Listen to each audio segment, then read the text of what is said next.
بسم الله الرحمن الرحيم. In the name of Allah.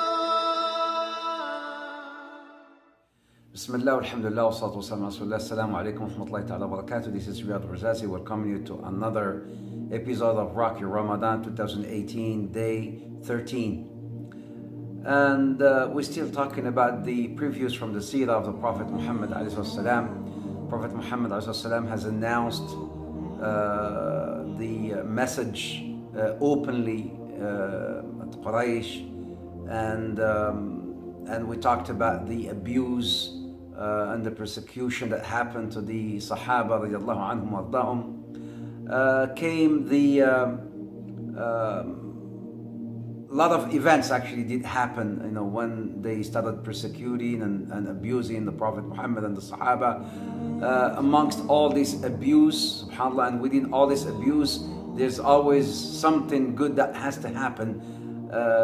Sometimes we go through some difficulties in our time, in our life, and then through these difficulties, there's always a breakthrough, subhanAllah. Through that breakthrough that happened at the time when the Prophet and the Sahaba were getting abused, Umar ibn Khattab, embraced Islam, and Hamza embraced Islam as well, radiallahu anhuma.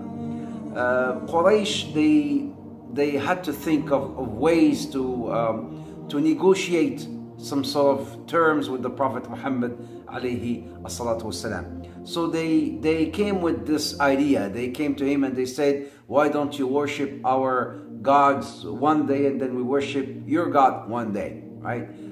This trying to negotiate with him. You worship our God one day and we worship your God 1 week. You worship one God one day and we worship your God 1 year.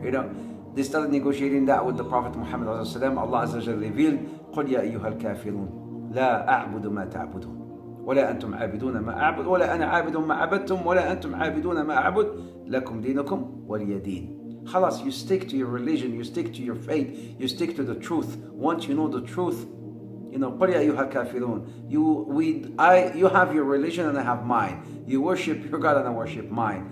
So we do not negotiate in terms of faith.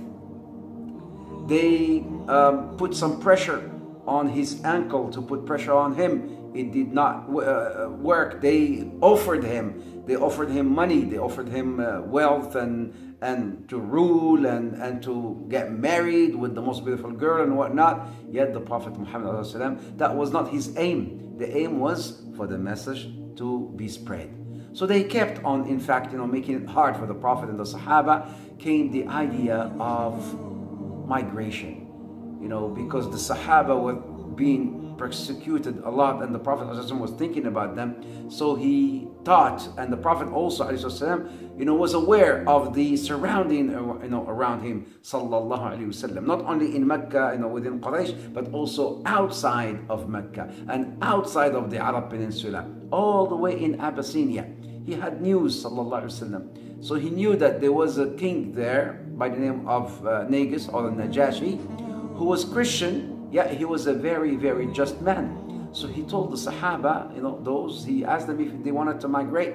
So the first migration, as there was 2 migrations, the first migration, 11 men and 4 women, migrated. Amongst them was Ruqayya, which is the daughter of the Prophet Muhammad who was married to Uthman radiallahu anhu arda. So not only, some people may say he, only the not the elite of Mecca, of Quraysh, moved out, but also the family of the Prophet Muhammad migrated.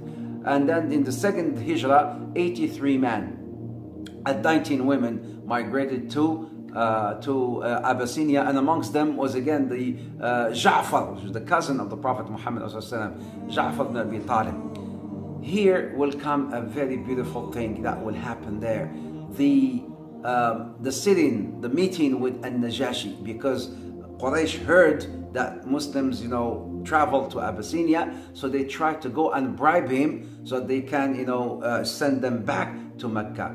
And here comes this beautiful, amazing meeting between An-Najashi and the Sahaba. What happened?